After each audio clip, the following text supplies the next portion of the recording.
بسم اللہ الرحمن الرحیم۔ کئی دن سے بارش ہو رہی تھی۔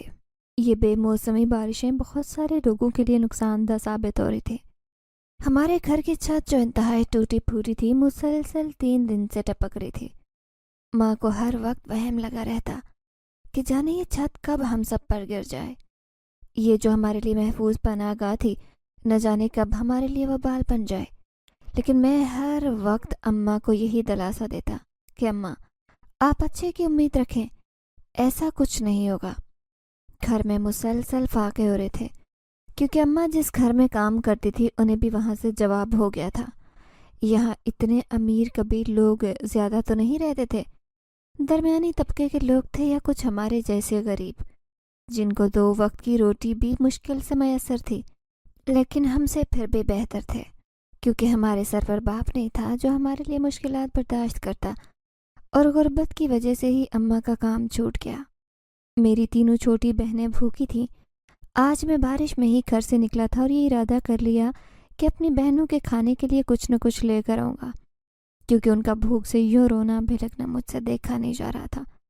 اماں انہیں بار بار تھپک کر سلانے کی کوشش کر رہی تھی کہ شاید سونے کی وجہ سے یہ کھانا مانگنا بند کر دیں، لیکن بھوکے پیٹ نیند کب آتے؟ وہ بار بار کھانے کے لیے فریاد کرتی، لیکن ماں آنکھوں میں آنسو لیے بہانہ کر رہی تھی کہ جب تم سو کر اٹھو گی تو کھانا آئے گا۔ مجھ سے یہ برداشت نہیں ہو رہا تھا، اس لیے گھر سے نکلا۔ یہ اتنی سرد رات تھی کہ ٹھنڈی ہوا جسم سے آر پار ہوتی میرے پورے جسم میں کپکپاہٹ پیدا کر رہی تھی۔ بارش اس قدر تیز تھی کہ اب مجھ سے مزید آگے بڑھنا مشکل ہو رہا تھا۔ نہ جانے کیسے اس مزار کے پاس پہنچ گیا جس کے بارے میں نے اماں سے سنا تھا کہ یہ مزار آسیب زدہ ہے اور یہاں جانے سے مجھے ماں اکثر منع کرتی۔ آج سے پہلے میں کبھی اس مزار پر نہیں آیا تھا۔ یہ چاندنی میں نہایا مزار اس وقت انتہائی خوفناک منظر پیش کر رہا تھا۔ اس کے اندرونی حصے میں بنی پتھر کی سیڑھیاں مجھے نظر آئی۔ میں بارش سے بچنے کے لیے ان میں دبک کر بیٹھ گیا۔ میری نظریں سامنے جلتے چراغوں پر تھیں، مگر دماغ میں صرف ایک ہی خیال گردش کر رہا تھا کہ میری بہنیں بھوکی ہیں، میں ان کو کھانا ضرور کھلاؤں گا۔ میں اپنی بہنوں سے بڑا ہونے کے ناطے ان کا بہترین محافظ ہوں۔ اگر ان کی حفاظت میں نہیں کر سکا تو وہ بالکل لاوارث ہو جائیں گی۔ میرے ہونٹ خشک ہو رہے تھے، ہاتھ سردی سے نیلے تھے، مگر دل میں جلنے والی آگ نے مجھے یہاں بیٹھنے پر مجبور کر دیا۔ سمجھ نہیں آ رہی تھی کہ کس سے مدد مانگوں۔ رات گہری ہو رہی تھی اور یہاں پر آنے جانے والے زائرین کم ہوتے جا رہے تھے۔ اچانک مزار کے اندر دھیمی روشنی لرزنے لگی اور ایک تیز ہوا کا جھونکا آیا۔ چراغوں کی لو کانپ اٹھی۔ تبھی ایک عجیب سی سرگوشی ہوا میں تحلیل ہوئی۔ بھوکے ہو؟ میں نے ایک دم چونک کر مڑا، لیکن سامنے دیکھ کر اوسان خطا ہو گئے۔ میرا نام ذیشان ہے اور پیار سے میری اماں مجھے شانی بولتی ہے۔ میں بہت چھوٹا تھا جب یتیم ہو گیا۔ میں تو اس لفظ سے بھی ناواقف تھا، اور اس لفظ کے ساتھ جڑی مشکلات میری زندگی میں کیا طوفان لائیں گی یہ تو کبھی سوچ بھی نہیں سکتا تھا۔ لیکن زندگی نے مجھے ہر رنگ دکھایا۔ اتنی چھوٹی عمر میں میں نے ہر وہ دکھ دیکھا جسے دیکھنے سے انسان مرنے کی حد تک پہنچ جاتا ہے۔ ایک وقت تھا جب میرے ماں باپ ہنسی خوشی گھر میں زندگی گزار رہے تھے، وہ اپنی چھوٹی سی دنیا میں مگن تھے، مگر میرے ابا ایک سریا بنانے والی فیکٹری میں کام کرتے، آمدن کم تھی، لیکن میری ماں گھر کو اچھے طریقے سے چلا رہی تھی۔ میں اپنے بہن بھائیوں میں سب سے بڑا تھا۔ میرے بعد اللہ تعالیٰ نے میرے ماں باپ کو 3 بہنوں سے نوازا۔ میرے ابا کی زندگی میں میری 2 بہنیں پیدا ہوئیں۔ میرے ابا بیٹیوں کی پیدائش پر شکر بجا لائے کہ وہ بیٹیوں سے بہت محبت کرتے۔ ماں بتاتی کہ ابا ہر وقت یہی دعا کرتے کہ ان کی بیٹیوں کا نصیب بہتر ہو۔ یہ تو وہ جانتے ہی نہیں تھے کہ یوں اتنی چھوٹی عمر میں وہ اپنی بیٹیاں اور بیٹے چھوڑ کر ہمیشہ کے لیے چلے جائیں گے۔ ایک دن ابا نہا دھو کر فیکٹری کام کے لیے گئے۔ نہ جانے کس وجہ سے فیکٹری میں آگ لگ گئی، بہت سارے مزدور جھلس گئے۔ یہ خبر میری اماں تک پہنچی تو اماں بھاگتی فیکٹری پہنچی، لیکن ابا کا کچھ بھی نہیں پتا تھا۔ ان جلی ہوئی لاشوں میں ابا کو ڈھونڈنا شروع کر دیا۔ اس وقت میری سب سے چھوٹی بہن بھی اس دنیا میں نہیں آئی تھی۔ آخر کار اماں نے ان کی جلی لاشوں میں میرے ابا کی لاش پہچانی۔ یہ دن میری ماں پر قیامت بن کر ٹوٹا، جو 7 مہینے کی پریگننٹ تھی۔ 2 بیٹی اور 1 بیٹا پہلے ہی تھا۔ باپ کی موت نے میری ماں کو بالکل توڑ کر رکھ دیا۔ میرے ددیال والے جو پہلے میری ماں کو ناپسند کرتے تھے، میری ماں سے ہر تعلق ختم کر لیا۔ کسی نے میری ماں کی عدت بھی نہیں پوری کروائی۔ کچھ محلے کے لوگ ترس کھا کر کچھ نہ کچھ دے دیتے، لیکن ایسا کب تک چلتا؟ چھوٹی بہن کی پیدائش کے فوراً بعد ہی ماں نے لوگوں کے گھروں میں کام کرنا شروع کر دیا۔ میں اس وقت 8 سال کا تھا اور میری چھوٹی بہنیں تو اس وقت بہت چھوٹی تھیں۔ تینوں بہنوں کو ماں میرے پاس چھوڑ جاتی۔ ماں کے بعد ان کی ماں بننے کا فرض میں ادا کرتا۔ چھوٹے ہاتھوں سے انہیں کھانا کھلاتا، چھوٹی بہن کو فیڈر دیتا۔ وہ میرے ساتھ بہت محبت کرنے لگ گئی تھی، لیکن آہستہ آہستہ حالات مزید خراب ہونے لگے۔ ماں جہاں کام کرتی تھی، بیگم صاحبہ ماں کو اب بہت کم معاوضہ دیتی۔ شاید وہ جانتی تھی کہ میری ماں مجبور ہے، کم معاوضے پر بھی ان کے ہاں کام کر لیں گی۔ ماں نے کوشش کی کہ کہیں اور کام ڈھونڈ لے۔ بیگم صاحبہ کے گھر کام کرنے کے بعد ہی ماں ادھر ادھر کام ڈھونڈنا شروع کر دیتی تاکہ کہیں دوسری جگہ اچھا کام ملے، ان کے گھر کے اخراجات پورے ہو سکیں۔ لیکن کوئی بھی ماں کو کام پر رکھنے کو تیار نہیں تھا۔ کوئی ان کے گندے کپڑے دیکھ کر انہیں کام سے جواب دے دیتا، کوئی ان کے چھوٹے بچے دیکھ کر جواب دیتا۔ ماں بہت پریشان تھی۔ بیگم صاحبہ کو جب پتہ چلا کہ ماں کہیں اور کام ڈھونڈتی پھر رہی ہیں تو انہوں نے ماں کو بہت بے عزت کیا اور لاکھ باتیں سنائی، کام سے نکال دیا۔ ماں بہت زیادہ رو رہی تھیں اور کہہ رہی تھیں کہ اب میں تم سب کا پیٹ کہاں سے پالوں گی۔ مجھے وقت نے پہلے ہی سمجھدار بنا دیا تھا۔ تبھی میں بولا، ماں آپ چچا کے پاس جائیں نا، چچا کے پاس تو بہت پیسہ ہے، مدد ضرور کریں گے۔ تب ہی ماں بولی، میں جانتی ہوں بیٹا، وہ کسی بھی طرح مدد نہیں کریں گے، میں نے عمر گزاری ہے، جانتی ہوں کیسے لوگ ہیں، وہ مجھے ناپسند کرتے تھے۔ تبھی میں نے اماں کو سمجھانے کی کوشش کی کہ وہ ہمارے اپنے ہیں، اگر وہ کام نہیں آئیں گے تو کون آئے گا۔ اماں میری ان باتوں میں آ کر مجھے اور میرے بہن بھائیوں کو ساتھ لے کر چچا کے گھر چلی گئیں۔ چچا کا گھر جو ہمارے گھر سے کچھ فاصلے پر تھا۔ جب ہم ان کے گھر پہنچے تو چچی جان گلی میں کھڑی کسی عورت سے باتیں کر رہی تھی۔ مجھے اور میری ماں کو آتا دیکھ کر بھاگ کر گھر چلی گئیں اور جا کر دروازہ بند کر دیا۔ ماں جو ابھی ہمارے ساتھ گلی کے کونے میں ہی تھی، چچی کا یہ رد عمل دیکھ کر بے پناہ رو دی اور مجھے بولی، میں نے کہا تھا نا تمہیں وہ گھر میں بھی داخل نہیں ہونے دیں گے، دیکھ لیا نتیجہ، چلو یہاں سے نہیں تو میرا دل پھٹ جائے گا۔ یہ سب دیکھ کر مجھے بھی دکھ ہوا، لیکن میں ایک دفعہ چچا سے ملنا چاہتا تھا کہ ہو سکتا ہے انہیں ہم پر رحم آئے۔ ماں مجھے بار بار جانے سے منع کرتی۔ اس وقت تو ماں کے ساتھ گھر واپس آ گیا، لیکن اگلے دن ماں کو بتائے بنا گھر سے نکلا کہ آج ضرور چچا سے ملوں گا۔ چچا کی اڈے پر گوشت کی دکان تھی۔ میں چچا کے پاس گیا تو دیکھ کر بولے، کیا چاہیے، کیوں آیا ہو یہاں؟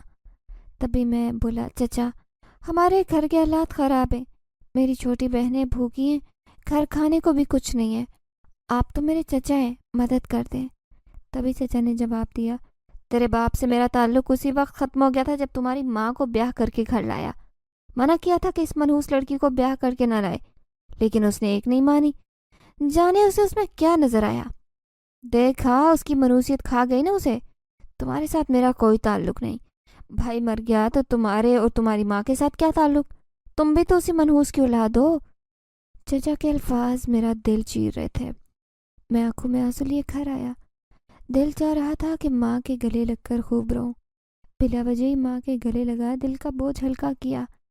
ماں سمجھ گئی کہ میں چچا کے پاس کیا تھا۔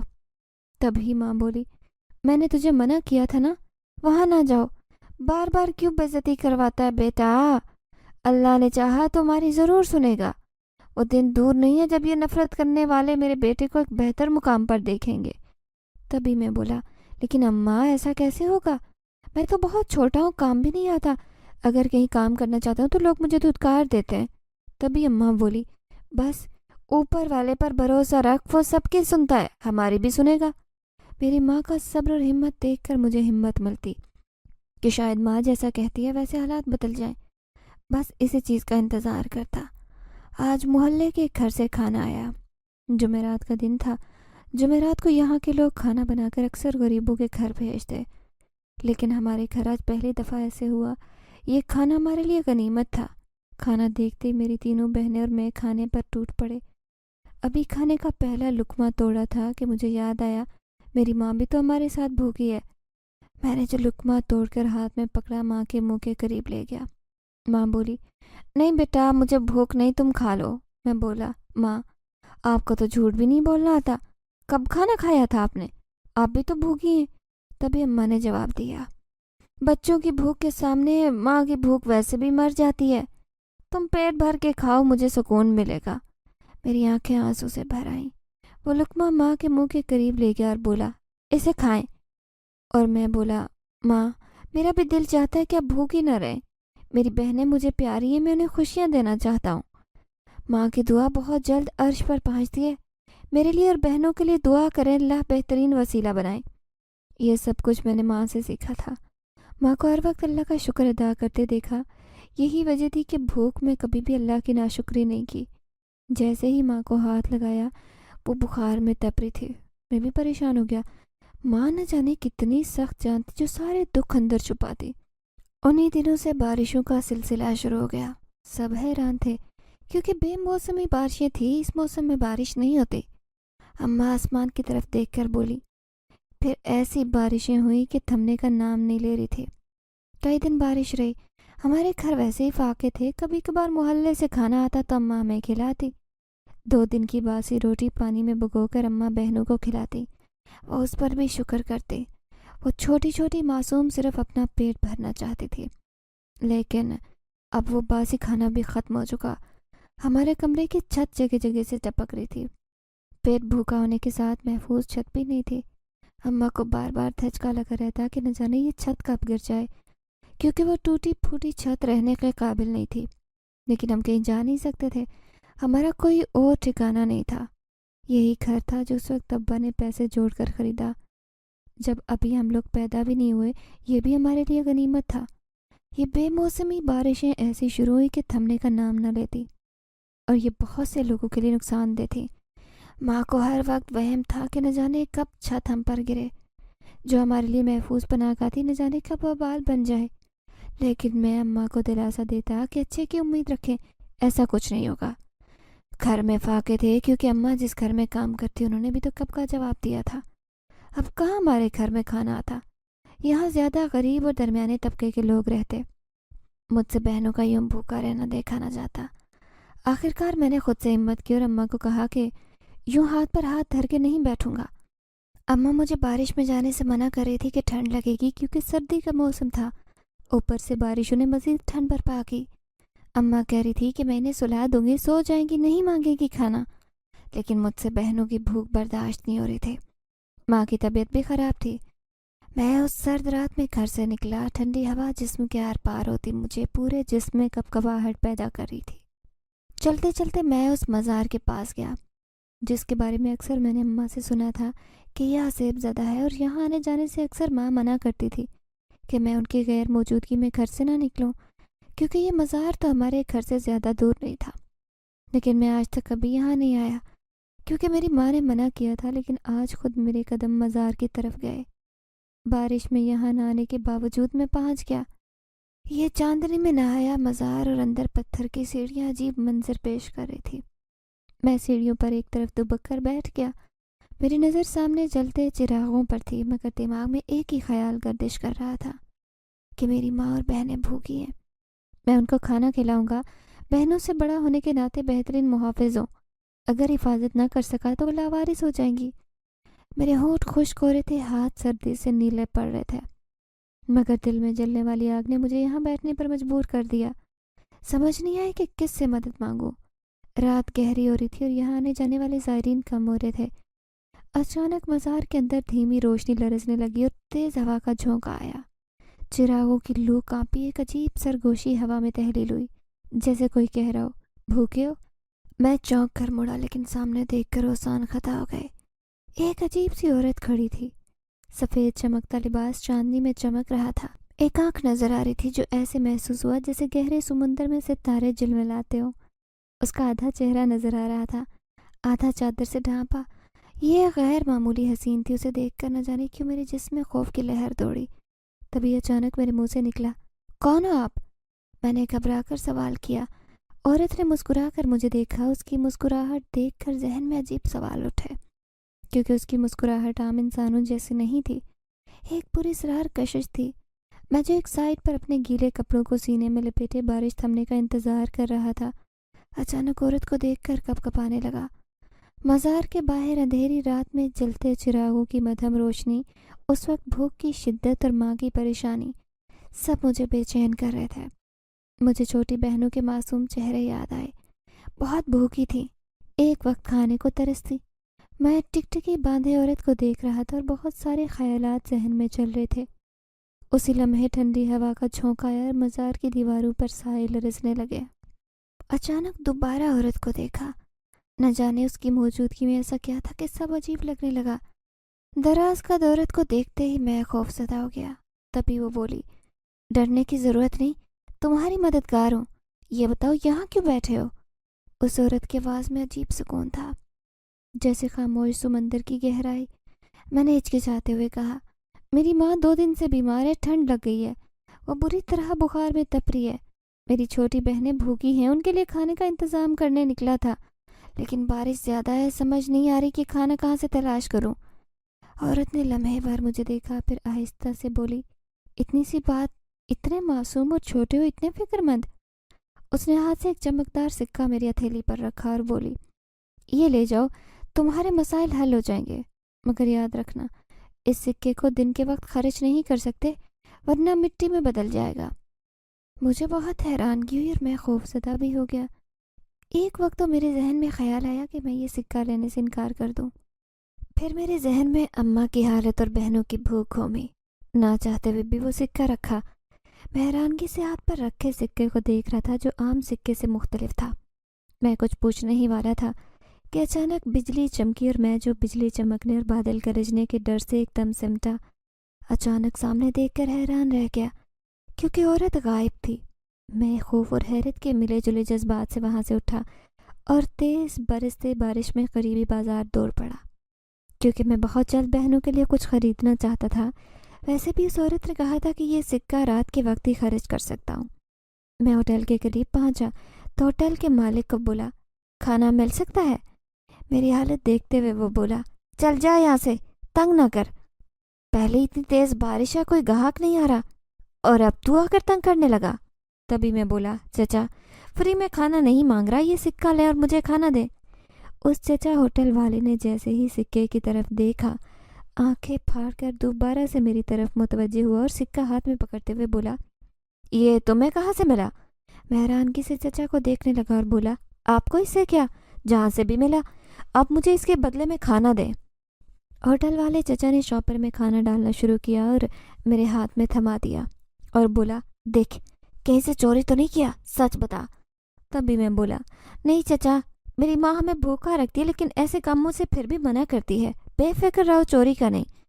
جیسے ہی چچا سے بات کہی تو وہ کام میں مگن ہو گئے اور اس برستی بارش میں شاپر ہاتھ میں تھامے گھر چل دیا۔ دل میں خوشی کا احساس ہو رہا تھا، لیکن ساتھ ہی ذہن میں یہ بات آ رہی تھی کہ نہ جانے وہ عورت کون تھی اور مجھے سکہ کیوں دے کر گئی۔ سکہ دیکھتے ہی ہوٹل والے چچا اتنا خوش ہوئے۔ آخر سکے میں ایسا کیا تھا؟ کیا یہ کوئی سونے کا سکہ تھا؟ ہو سکتا ہے یہی ہو۔ سوچتے سوچتے میں گھر کے دروازے پر پہنچا۔ کپڑے پوری طرح سے گیلے تھے۔ ماں جو کمرے کے کونے میں خود کو بچاتی ہوئی بہنوں کو سمیٹ کر بیٹھی تھی اور بار بار کھانس رہی تھی، بخار بہت تیز تھا۔ میں نے ایک نظر اماں اور چھوٹی بہنوں کو دیکھا۔ اماں کی نظر جیسے ہی مجھ پر پڑی تو بہنوں کو سائڈ پر کرتے ہوئے بولی، شانی کہاں گیا تھا؟ تو جانتا ہے کتنی بارش ہو رہی ہے، تمہیں ٹھنڈ لگ گئی تو میں کیا کروں گی؟ تبھی میں بولا، لیکن اماں آپ کو بھی تو ٹھنڈ لگ چکی ہے، فکر نہیں کریں، مجھے کچھ نہیں ہوگا۔ تبھی اماں جلدی سے اٹھی اور بریف کیس سے میرا سوٹ نکال کر بڑھایا اور بولی، جلدی سے گیلے کپڑے اتار دے، یہ پہن لے۔ میں نے کھانے کا شاپر سائڈ پر رکھا تو بہنیں خوش ہو گئیں اور کھانے پر ایسے ٹوٹ پڑیں جیسے پہلی دفعہ دیکھا ہو۔ اتنے میں نے کپڑے تبدیل کیے۔ میری طرف دیکھتے ہوئے اماں بولی، شانی سچ بتا، یہ کھانا کہاں سے لایا؟ دیکھ جھوٹ نہ بولی، کیونکہ میں نے تجھے جھوٹ بولنا نہیں سکھایا۔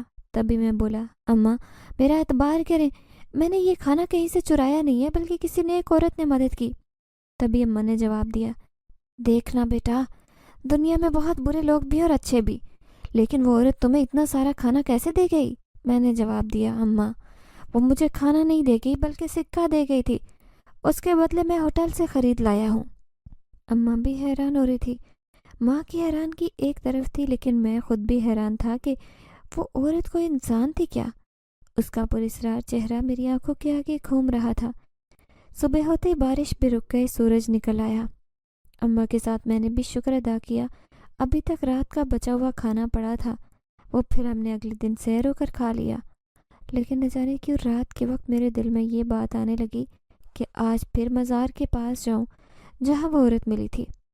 شاید آج پھر میں امید کر رہا تھا کہ دوبارہ میری مدد کرے، لیکن حیرانگی کا جھٹکا تو تب لگا جب میں مزار پر پہنچا تو وہ عورت وہاں کھڑی تھی۔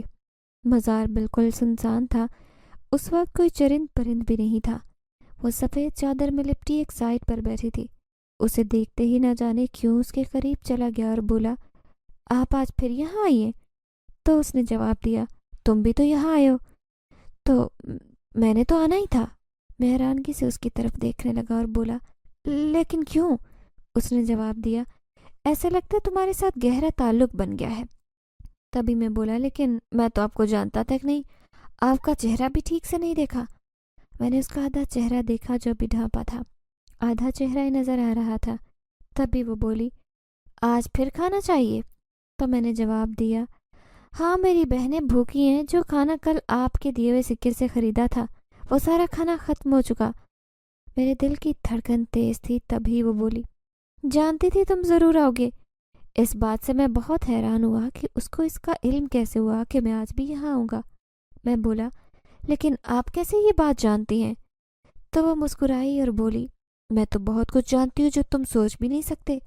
اس کا آدھا ڈھانپا چہرہ بہت خوفناک لگتا۔ میں نے اس سے پوچھا، آپ کا دیا گیا سکہ میں دن کے وقت کیوں نہیں خرچ کر سکتا تھا؟ وہ لمحے بھر کو خاموش رہی، پھر ہتھیلی میری طرف بڑھائی۔ اس میں 2 سکے چمک رہے تھے۔ وہ بولی، یہ رکھ لو۔ ایک دفعہ پھر میں اس کے چہرے کی طرف دیکھنے لگا اور بولا، آپ یہ سکے کہاں سے لے کر آتی ہیں؟ اس نے جواب دیا، تمہیں سکوں سے غرض ہونی چاہیے، اس بات سے نہیں کہ یہ کہاں سے لاتی ہوں۔ جہاں سے بھی لاتی ہوں یہ ایمانداری سے کمائے سکے ہیں، تم انہیں دن کے وقت کیوں نہیں استعمال کر سکتے یہ بھی بتا دوں گی، اور یہ سکے کسی غریب کے کام آئیں گے۔ میرے لیے اس سے خوشی کی کوئی بات نہیں ہو سکتی۔ وہ سکے ابھی میں نے اس کی ہتھیلی سے اٹھائے نہیں تھے، کیونکہ میں حیران ہونے کے ساتھ خوفزدہ بھی تھا کہ آخر یہ میری ہی مدد کیوں کر رہی ہے۔ تبھی وہ بولی، گھبرا کیوں رہے ہو؟ میں تم سے بدلے میں کچھ بھی نہیں چاہتی، صرف تمہاری مدد کرنا چاہتی ہوں، اور یہ ادھار نہیں ہے بلکہ تمہارے ہیں، جیسے چاہو انہیں خارج کر سکتے ہو۔ تبھی میں بولا، لیکن آپ ہیں کون؟ مجھے یہ کیوں نہیں بتاتی؟ تبھی اس نے جواب دیا، وقت آنے پر بتا دوں گی کہ کون ہوں، لیکن اس وقت تمہیں مدد کی ضرورت ہے، اور یہ سکے رکھو، اپنی بہنوں اور ماں کے لیے کھانا لے جاؤ، اور ماں کا علاج بھی کرواؤ، اور کل ضرور آنا، میں تمہارا انتظار کروں گی۔ یہ بات کہتے ہی اس نے میرے سر پر ہاتھ رکھا اور بولی، بہت پیارے بچے ہو، خوش قسمت ہے تمہاری ماں جسے تمہارے جیسا بیٹا ملا جو انتہائی نیک اور اچھی سیرت کا مالک ہے۔ تم بڑے ہو کر اچھے انسان بنو گے، یہ میں اچھے سے جانتی ہوں۔ میں نے ہلکا سا مسکرایا اور وہ سکے اس کے ہاتھ سے اٹھا کر کھڑا ہوا، لیکن اس وقت میرے دل میں یہی خدشہ تھا کہ نہ جانے یہ میری مدد کیوں کر رہی ہے۔ اتنا یقین دلانے کے باوجود تسلی نہیں ہو رہی تھی۔ میں دبے پاؤں وہاں سے چلنے لگا۔ جیسے ہی پھر سے پیچھے مڑا میرے اوزان خطا ہو گئے۔ وہ عورت وہاں سے غائب تھی، لیکن جس جگہ وہ کھڑی تھی وہاں سے عجیب و غریب دھواں اٹھ رہا تھا۔ میں سکے لے کر دوبارہ سے چچا ہوٹل والے کے پاس پہنچا۔ چچا آج پھر سکوں کو دیکھ کر خوش ہو گئے تھے۔ تبھی وہ بولے، ایک بات بتاؤ، تمہارے پاس یہ سونے کے سکے کہاں سے آتے ہیں؟ تم تو اتنے امیر نہیں ہو، ضرور کہیں سے چوری کرتے ہو۔ تبھی میں بولا، چچا آپ کو کل بھی بتایا تھا کہ میری ماں نے مجھے چوری کرنا نہیں سکھایا، آپ یہ سکے رکھیں اور مجھے کھانا دیں۔ چچا نے دونوں سکے رکھ لیے اور خوش ہو گئے۔ ادھر ادھر نظریں گھما کر دیکھ رہے تھے کہ کوئی دیکھ تو نہیں رہا۔ تبھی میری طرف متوجہ ہوئے اور بولے کہ دیکھ، کسی کو یہ مت بتانا کہ تو یہ سونے کے سکے مجھے دے کر یہاں سے کھانا لے کر جاتا ہے۔ تبھی میں بولا، چچا میں کسی کو نہیں بتاؤں گا، آپ بے فکر رہیں۔ آج بھی میں اسی طرح کھانا لے کر گھر پہنچا، لیکن آج میرے ہاتھ میں کھانے کا شاپر دیکھ کر اماں کو بہت غصہ آیا۔ تبھی وہ بولی، کہاں سے لے کر آتا ہے اتنا کھانا؟ اور یہ طرح طرح کے لوازمات، یہ اتنے کھانے کہاں سے ملتے ہیں؟ کون مدد کرتا ہے؟ اماں نے وہ شاپر باندھ کر ایک سائڈ پر رکھ دیا اور بولی، جیسے اس کھانے کو لے کر آیا اسے واپس چھوڑا۔ میں یہ بچوں کو کھانے نہیں دوں گی، میں نے تمہیں یہ سب کرنے سے منع کیا تھا۔ دیکھ، میں تیری پرورش ایسے نہیں کی تھی کہ تو چوریاں کر کے کھانا لائے۔ تبھی میں بولا، ماں آپ اپنی شانی پر یقین نہیں کرتی، میں نے یہ کھانا چوری نہیں کیا، سچ میں کسی نے میری مدد کی ہے۔ اماں وہ بہت اچھی عورت ہے جو میری مدد کرتی ہے۔ دیکھیں، آپ کو یقین نہیں آتا تو میرے ساتھ مزار پر چلیں، خود دیکھ لیجئے گا، یقین ہو جائے گا۔ تبھی اماں بولی، تم مزار پر گئے تھے؟ کل بھی تم مزار سے ہی کھانا لائے تھے؟ تبھی میں نے اس بات میں سر ہلایا اور بولا، ہاں اماں، میں نے آپ سے صرف یہ جھوٹ بولا ہے، آپ کو یہ نہیں بتایا تھا کہ مزار سے کھانا لایا ہوں۔ لیکن اماں، آپ کی قسم کھا کر کہتا ہوں میں نے یہ کھانا کہیں سے چوری نہیں کیا۔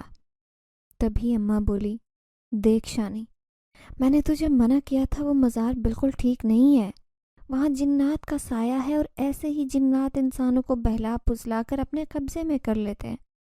دیکھ، تو میرا اکلوتا بیٹا ہے، میں تجھے اپنے سے دور نہیں کرنا چاہتی۔ میں بولا، ماں فکر مند کیوں ہوتی ہیں، کچھ بھی ایسا نہیں ہے، وہ ایک عام عورت ہے اور بہت اچھی ہے، آپ کو ضرور اس سے ملواؤں گا، وہ میری اچھی دوست بن گئی ہے، مجھے بہت پیار کرتی ہیں۔ اماں کو کچھ تسلی ہوئی تھی۔ تبھی اماں نے کھانے کا شاپر پکڑا اور خود بھی کھایا اور بہنوں کو بھی کھلایا۔ اماں کے چہرے پر مسکراہٹ دیکھ کر میرا بھی دل کھل اٹھا۔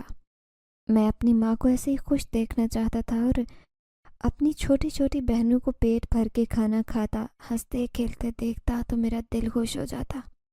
اب میرا روز کا معمول بن چکا تھا کہ میں مزار پر جاتا اور وہ عورت میرے پاس بیٹھ جاتی، لیکن وہ اپنا آدھا چہرہ ویسے ہی چھپائے رکھتے۔ میں نے بہت دفعہ کوشش کی کہ اس سے پوچھ سکوں کہ یہ کون ہے، لیکن ہر دفعہ وہ بات کو ٹال دیتی۔ لیکن ہر روز سکوں کی تعداد بڑھ جاتی تھی۔ پہلے روز 1 سکہ، اگلے دن 2، اسی طرح بڑھاتے بڑھاتے 100 سکے مجھے ملے تھے۔ لیکن اب میں سارے سکے ہوٹل والے چچا کو نہیں دیتا تھا، بلکہ 1-2 انہیں دے دیتا، باقی خود کے پاس جمع کر لیتا۔ لیکن ایسا کب تک چلتا؟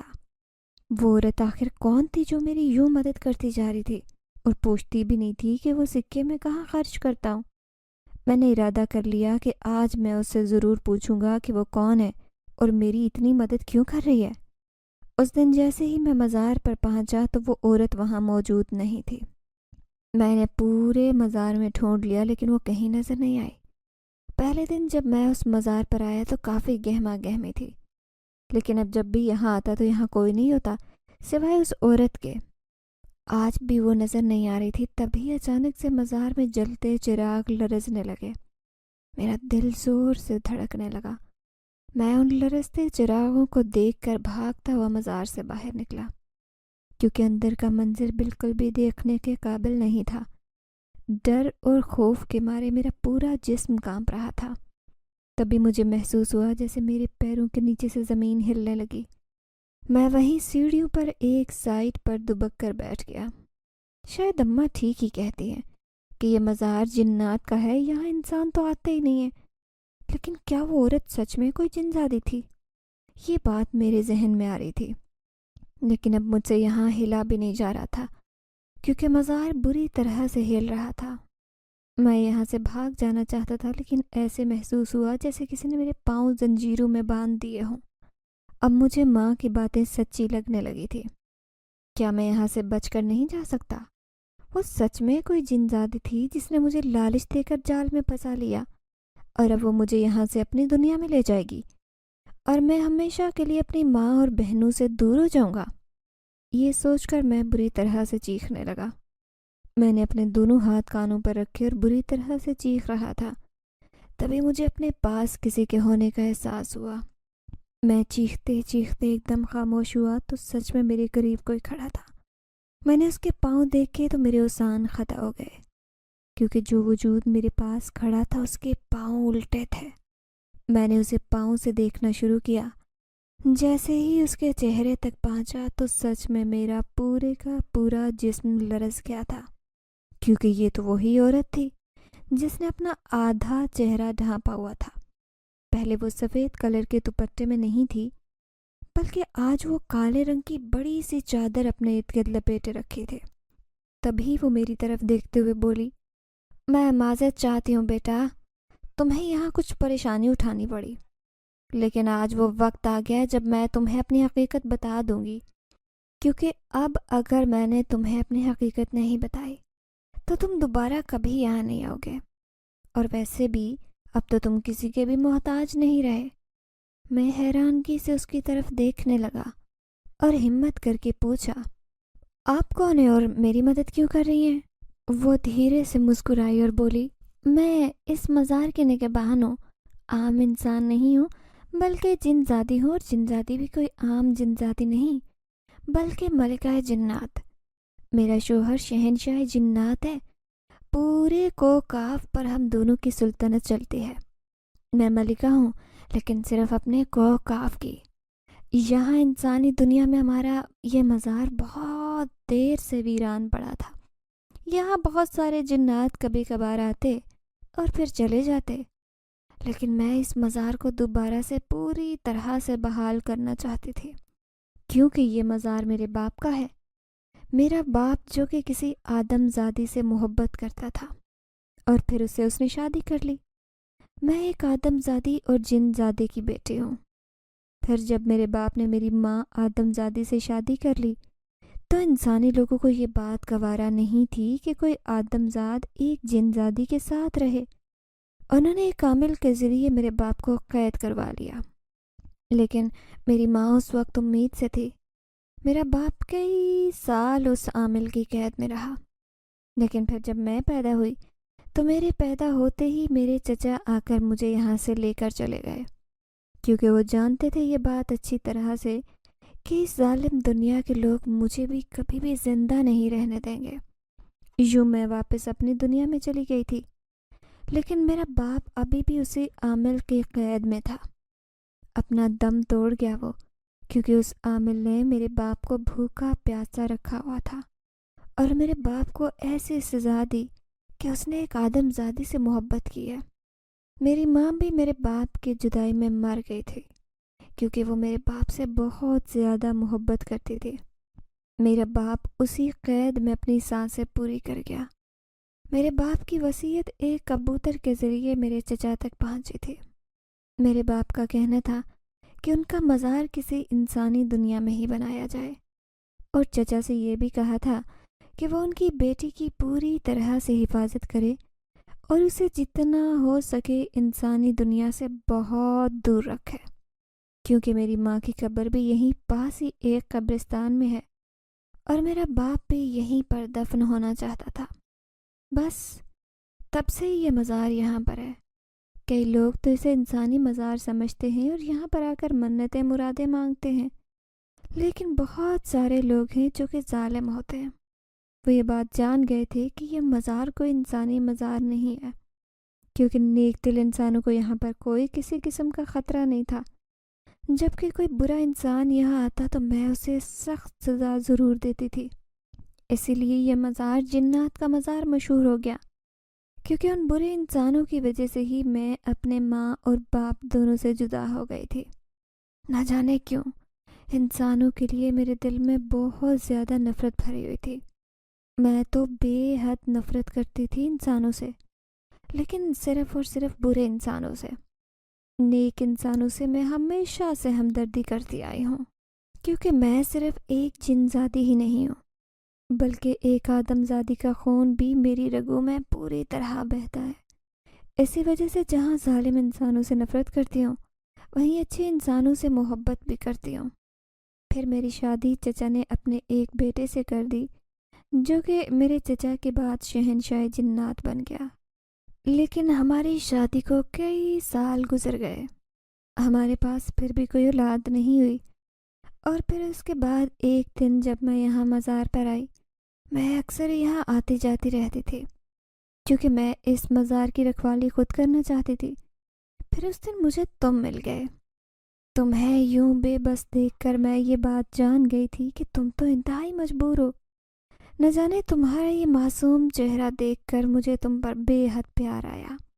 میرا دل چاہتا تھا کہ میں تمہاری مدد کروں، بس یہی سوچ کر میں تمہارے پاس آئی تھی۔ میں اس کی طرف دیکھتے ہوئے بولا، لیکن آپ نے اپنا آدھا چہرہ کیوں چھپا کر رکھا ہوا ہے؟ تبھی اس نے جواب دیا کہ میرا آدھا چہرہ دیکھنے کے قابل نہیں ہے، کیونکہ میں ایک آدم زادی اور جن ذات کی اولاد ہوں۔ اسی وجہ سے میرا آدھا چہرہ بہت زیادہ بھیانک ہے۔ اگر تم اسے کسی بھی طرح سے دیکھ لیتے تو شاید تم بے ہوش ہی ہو جاتے، اس لیے میں نے تمہیں اپنا آدھا چہرہ بالکل بھی نہیں دکھایا۔ اب میں حیرانگی سے اس کی طرف دیکھنے لگا جو ابھی بھی اپنا آدھا چہرہ چھپائے کھڑی تھی۔ تبھی میں بولا، لیکن آپ نے میری ہی مدد کیوں کی؟ آپ تو کہتی ہیں کہ بہت سارے نیک انسان یہاں آتے رہتے ہیں۔ تبھی وہ بولی، میں اولاد سے ترسی ہوئی تھی۔ تمہیں دیکھ کر میرے دل میں یہ احساس ہوتا کہ اگر میرا کوئی بچہ ہوتا تو وہ بالکل تمہارے جیسا ہوتا۔ بس یہی سوچ کر بالکل اپنے بچوں جیسے تمہیں پیار کرنے لگی تھی۔ میں یہ سب سن کر ششدر رہ گیا۔ تبھی وہ بولی، میں چاہتی ہوں کہ تم اپنے پیروں پر کھڑے ہو جاؤ، اور میں چاہتی ہوں کہ تمہیں یہ احساس نہ ہو کہ تم کسی کی مدد کے محتاج ہو۔ یہ سکے تو صرف تمہارے راستے میں آسانی کے لیے تھے، مگر اب تو تم بڑے ہو گئے ہو، اس لیے آج کے بعد میں تمہاری مدد نہیں کر پاؤں گی۔ میرے دل میں یہ بات سن کر ایک عجیب سا درد اٹھنے لگ گیا تھا۔ ایسے محسوس ہو رہا تھا کہ جیسے مجھے ہمیشہ کے لیے کوئی اپنا بچھڑ کر جا رہا ہو۔ تبھی میں بولا، کیا میں آپ کو اب کبھی بھی نہیں دیکھ سکوں گا؟ تبھی وہ بولی، اگر کبھی تمہیں میری ضرورت پیش آئے گی تو میں خود بخود تمہارے پاس آ جاؤں گی، کیونکہ میں نے تمہیں پہلی نظر میں ہی اپنی اولاد کی طرح دیکھا تھا، اور میں یہ ساتھ ہمیشہ کے لیے نبھاؤں گی۔ لیکن اب کبھی بھی شاید میں تمہیں نظر نہیں آ سکوں گی، لیکن اب تم صرف میرا سایہ دیکھ سکتے ہو۔ تبھی میں حیران ہوتا ہوا اس کی طرف دیکھنے لگا اور بولا، لیکن آپ خود ہی تو کہتی ہیں کہ آپ آدھی جن ذاتی اور آدھی انسان ہیں، تو کیا آپ آدھا چہرہ بھی میرے سامنے نہیں لے کر آئیں گی؟ کیونکہ مجھے ایسے لگتا ہے کہ جیسے آپ کے ساتھ میرا اپنائیت کا رشتہ بن گیا ہے۔ تبھی وہ مسکرائی اور بولی، بس تم مزار کے پاس آ کر مجھے پکارنا، میں تمہیں دیکھ سکوں گی مگر تم مجھے نہیں دیکھ سکو گے۔ تبھی اس نے ایک بہت بڑی تھیلی میری طرف بڑھا دی اور بولی، یہ تھیلی اپنے پاس رکھو، اس سے تم اپنا ایک بہت بڑا کاروبار کر سکتے ہو، اپنے لیے ایک اچھا سا گھر بنا سکتے ہو، اور اب تم کبھی بھی کسی کے محتاج نہیں رہو گے، کیونکہ یہ دعا تمہیں تمہاری ملکہ جن ذاتی ماں دیتی ہے۔ اور یہ سکے، یہ پہلے جس انسان کے پاس آنے تھے وہ صرف رات کو ہی اسے خرچ کر سکتا تھا، اس کے بعد جو بھی خرچ کرے گا وہ کسی بھی وقت کر سکتا ہے۔ میں تو حیرانگی سے اس جن ذاتی کی طرف دیکھ رہا تھا جس کے ساتھ نہ میرا خون کا رشتہ تھا اور نہ ہی انسانیت کا رشتہ تھا۔ وہ ایک جن زادی تھی، پھر بھی میری اتنی زیادہ مدد کر رہے تھے اور مجھے بالکل اپنی اولاد کی طرح سمجھ رہی تھی۔ میری آنکھیں آنسو سے بھر آئی۔ اتنی بات کہتے ہی وہ میری طرف دیکھ کر مسکرائی اور میری ٹھوڑی پکڑ کر اوپر کی اور بولی، فکر مند نہ ہونا، اور یہ نہ سوچنا کہ میں تمہیں چھوڑ کر ہمیشہ کے لیے چلی گئی ہوں، بلکہ یہ مزار ہمیشہ کے لیے یہاں قائم ہے، اور تم یہی سمجھنا کہ میں بھی ہمیشہ یہاں ہوں۔ یہ کہہ کر وہ سفید دھوئیں میں تحلیل ہو گئی۔ وہ دھواں آہستہ آہستہ میری آنکھوں سے دور ہوتا جا رہا تھا، لیکن میرے دل میں ایک عجیب سا درد اٹھ رہا تھا۔ اپنے کسی خاص کے جدا ہونے کا غم محسوس ہو رہا تھا، جیسے میرے جسم کا کوئی حصہ مجھ سے الگ ہو رہا ہو۔ اتنے عرصے میں اس قدر محبت ہو گئی تھی مجھے اس جن زادی سے کہ میں آپ کو بتا نہیں سکتا۔ میں نے آنسو صاف کیے اور خود کو پہلی بار تنہا نہیں بلکہ مضبوط محسوس کیا تھا۔ اس ملکہ جن زادی کی وجہ سے میں اس مقام تک پہنچا جس مقام تک جانے کے صرف خواب دیکھے تھے۔ میں اپنی ماں اور بہنوں کو بہتر خیال رکھ سکتا تھا۔ میں 20 سال کا ہو چکا تھا جب وہ جن زادی مجھے ہمیشہ کے لیے چھوڑ گئی۔ میں نے وہ سارے سکے بیچے جو آج تک میں نے جمع کیے تھے، اور اب جو جاتے ہوئے اس جن زادی نے مجھے دیے تھے۔ یہ سکے بیچ کر میں نے ایک بہت بڑا ہوٹل بنا لیا۔ اب میں ایک بہت بڑے ریسٹورنٹ کا مالک بھی ہوں، اور اس کے ساتھ ہی ایک پیلس بھی بنا لیا۔ میرا کاروبار دن دگنی رات چگنی ترقی کرتا رہا۔ میں اپنے شہر کا امیر ترین انسان مانا جاتا ہوں۔ میری تینوں بہنوں کو میں نے پڑھا لکھا کر ان کی شادی کر دی۔ مجھے اور میری ماں کو کئی دفعہ حج اور عمرے کی سعادت نصیب ہوئی۔ یہ صرف اور صرف اس ملکہ جنزادی کی وجہ سے ہے۔ اب میں 2 بچوں کا باپ ہوں، لیکن اس جنزادی کا احسان نہیں بھولا۔ میں آج بھی اس مزار پر جاتا ہوں اس امید سے کہ شاید وہ پھر دکھائی دے، مگر اب وہ کبھی بھی مجھے نظر نہیں آتی۔ لیکن یہ بات میں جانتا ہوں کہ وہ کہیں نہ کہیں سے مجھے دیکھ رہی ہے۔ بس یہ سب کچھ دیکھ کر ہی میں خوش ہو جاتا ہوں۔ میرے ہوٹل پر غریبوں کے لیے ہر روز کھانا تقسیم کیا جاتا ہے۔ میں چاہتا ہوں کہ کوئی غریب یتیم بھوکا نہ رہے، کیونکہ یہ سب کچھ میرے پاس اللہ کا دیا اور جنزادی کے وسیلے سے ہے۔ اس طرح بھی میں لوگوں کی مدد کرنا چاہتا ہوں۔ اگر آپ کی نظر میں کوئی بھی ایسا غریب ہو جس کو 2 وقت کی روٹی نصیب نہ ہو، اسے میرے ہوٹل کا ضرور بتا دیجیے گا۔ میں اس کو فری میں کھانا دوں گا، اور مجھے بتائیں کہ مجھے غریبوں کی مدد اور کس طرح سے کرنی چاہیے۔ میں چاہتا ہوں کہ میں زیادہ سے زیادہ غریبوں کی مدد کروں۔ ناظرین، اگر آپ کو آج کی یہ کہانی اچھی لگی ہو تو ویڈیو کو لائک ضرور کریں۔ اگر آپ کو ایسی دہشت ناک دل کو جکڑ دینے والی کہانیاں پسند ہیں تو ایسی ایک کہانی روزانہ سننے کے لیے ہمارے چینل کو سبسکرائب کریں۔ اجازت چاہتے ہیں، اللہ حافظ۔